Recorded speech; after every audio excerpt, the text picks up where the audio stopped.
Sesuai dengan keputusan KPU nomor 534 tahun 2022 tentang perubahan atas keputusan Komisi Pemilihan Umum nomor 476 tahun 2022 tentang pedoman teknis pembentukan badan ad hoc, penyelenggara pemilihan umum dan pemilihan gubernur dan wakil gubernur, bupati dan wakil bupati, dan wali kota dan wakil wali kota.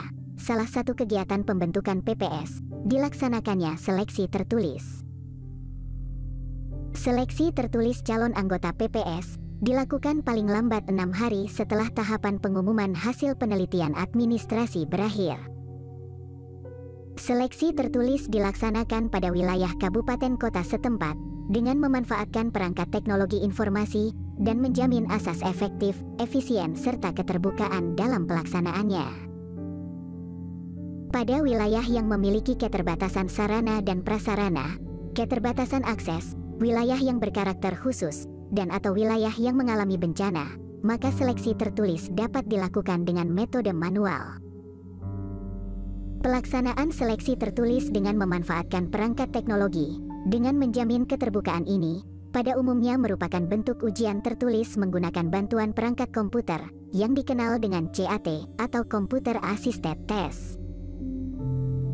Pada simulasi CAT yang disajikan di sini, semata-mata sebagai salah satu alat bantu untuk menyiapkan diri mengikuti kegiatan seleksi tertulis PPS. Semoga bermanfaat.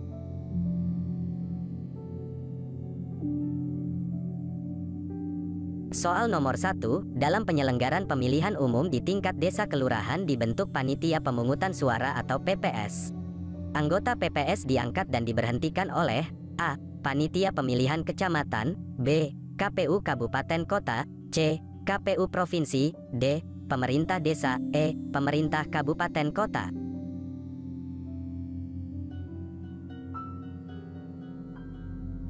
Sesuai dengan Pasal 55 Ayat 2, Undang-Undang Nomor 7 Tahun 2017 tentang Pemilihan Umum, anggota PPS diangkat dan diberhentikan oleh KPU Kabupaten Kota.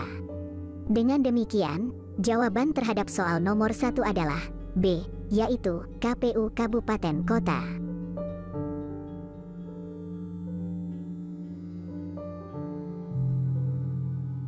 Soal nomor 2, panitia pemungutan suara atau PPS dibentuk untuk menyelenggarakan pemilu di kelurahan desa. PPS dibentuk paling lambat A. 2 bulan sebelum penyelenggaraan, B.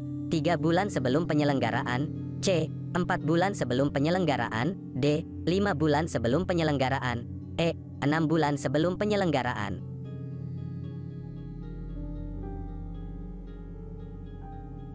Pada Pasal 54 Ayat 3 Undang-Undang Nomor 7 Tahun 2017 tentang Pemilihan Umum, PPS dibentuk paling lambat 6 bulan sebelum penyelenggaraan. Dengan demikian, jawaban terhadap soal nomor 2 adalah E, yaitu 6 bulan sebelum penyelenggaraan.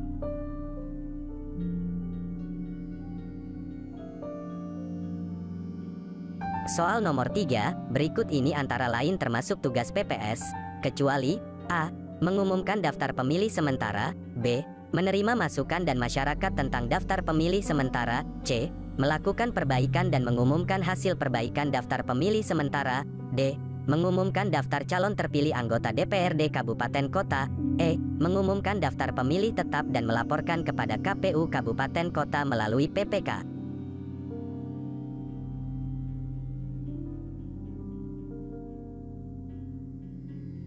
Sesuai dengan Pasal 56, Undang-Undang Nomor 7 Tahun 2017 tentang Pemilihan Umum, mengumumkan daftar calon terpilih anggota DPRD Kabupaten Kota tidak termasuk tugas dari PPS. Dengan demikian, jawaban terhadap soal nomor 3 adalah D, yaitu mengumumkan daftar calon terpilih anggota DPRD Kabupaten Kota.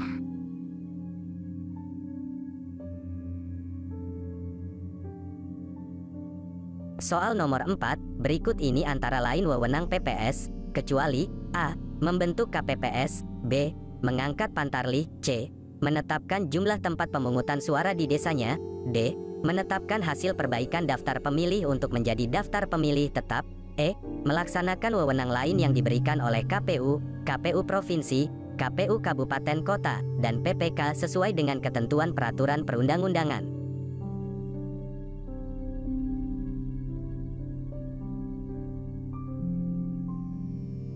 Sesuai dengan Pasal 57, Undang-Undang Nomor 7 Tahun 2017 tentang Pemilihan Umum, menetapkan jumlah tempat pemungutan suara di desanya, bukan merupakan wewenang PPS.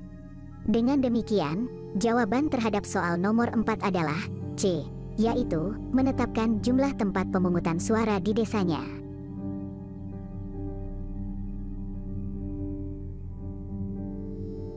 Soal nomor 5, berikut ini antara lain, kewajiban PPS, kecuali A. Membantu KPU, KPU Provinsi, KPU Kabupaten Kota, dan PPK dalam melakukan pemutahiran data pemilih, daftar pemilih sementara, daftar pemilih hasil perbaikan, dan daftar pemilih tetap. B.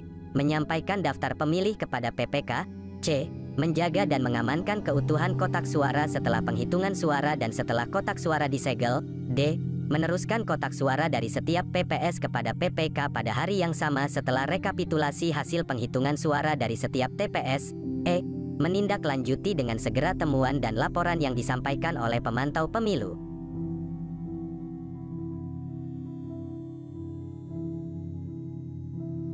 Sesuai dengan Pasal 58, Undang-Undang Nomor 7 Tahun 2017 tentang Pemilihan Umum, salah satu kewajiban PPS adalah menindaklanjuti dengan segera temuan dan laporan yang disampaikan oleh Panwaslu, bukan pemantau pemilu.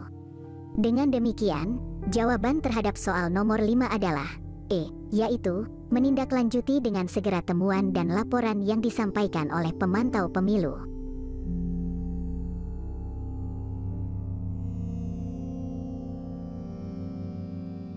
Soal nomor 6, susunan keanggotaan PPS terdiri atas 1 orang ketua merangkap anggota dan 2 orang anggota. Ketua PPS dipilih oleh A. Ketua KPU Kabupaten Kota, B. Ketua PPK, C. Anggota PPS, D. Ketua KPPS, E. Pantarli.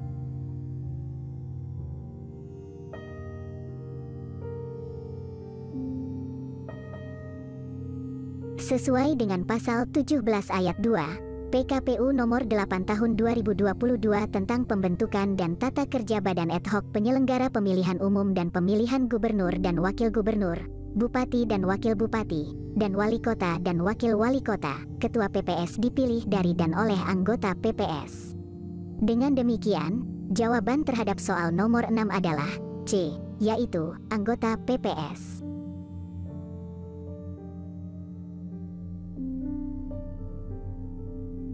Soal nomor 7, untuk melaksanakan pemungutan suara di tempat pemungutan suara dibentuk kelompok penyelenggara pemungutan suara atau KPPS. Jumlah anggota KPPS sebanyak A. 5 orang, B. 6 orang, C. 7 orang, D. 8 orang, E. 9 orang.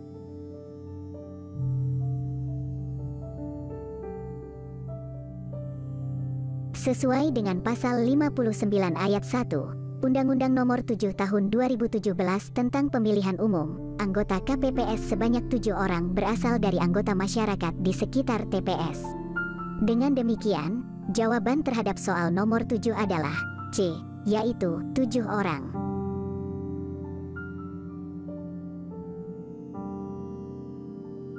Soal nomor 8, pemilihan umum dilaksanakan secara langsung, umum, bebas, rahasia, jujur, dan adil setiap 5 tahun sekali, dengan tujuan, kecuali A. Untuk memilih anggota Dewan Perwakilan Rakyat, B. Untuk memilih anggota Dewan Perwakilan Daerah, C. Untuk memilih Presiden dan Wakil Presiden, D. Untuk memilih Gubernur dan Wakil Gubernur, Bupati dan Wakil Bupati, dan Wali Kota dan Wakil Wali Kota, E. Untuk memilih anggota Dewan Perwakilan Rakyat Daerah.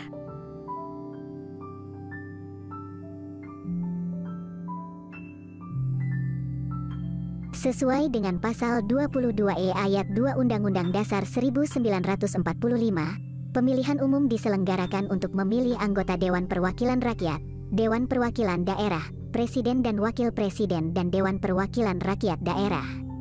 Dengan demikian, jawaban terhadap soal nomor 8 adalah D, yaitu untuk memilih Gubernur dan Wakil Gubernur, Bupati dan Wakil Bupati, dan Wali Kota dan Wakil Wali Kota.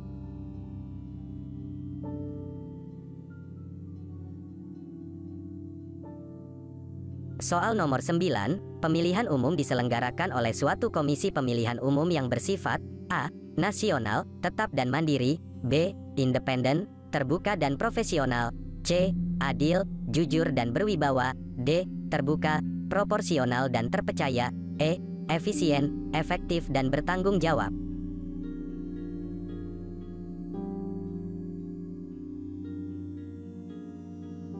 Sesuai dengan pasal 22E ayat 5 Undang-Undang Dasar 1945, pemilihan umum diselenggarakan oleh suatu komisi pemilihan umum yang bersifat nasional, tetap, dan mandiri.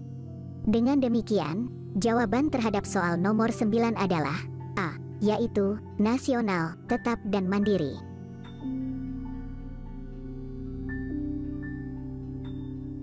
Soal nomor 10, peserta pemilihan umum untuk memilih anggota Dewan Perwakilan Rakyat dan anggota Dewan Perwakilan Rakyat Daerah adalah A. Calon anggota Dewan Perwakilan Rakyat. B. Calon anggota Dewan Perwakilan Rakyat Daerah. C. Calon anggota Dewan Perwakilan Rakyat dan anggota Dewan Perwakilan Rakyat Daerah. D. Calon anggota Dewan Perwakilan Rakyat dan anggota Dewan Perwakilan Rakyat Daerah petahana. E. Partai politik.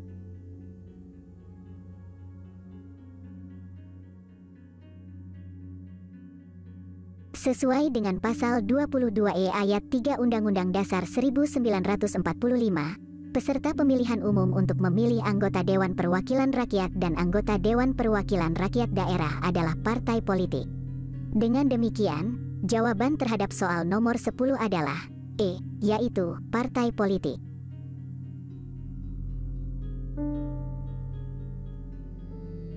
Cukup sekian dulu simulasi CAT bagian ini, dilanjutkan bagian berikutnya pada video selanjutnya. Demikian, sampai jumpa.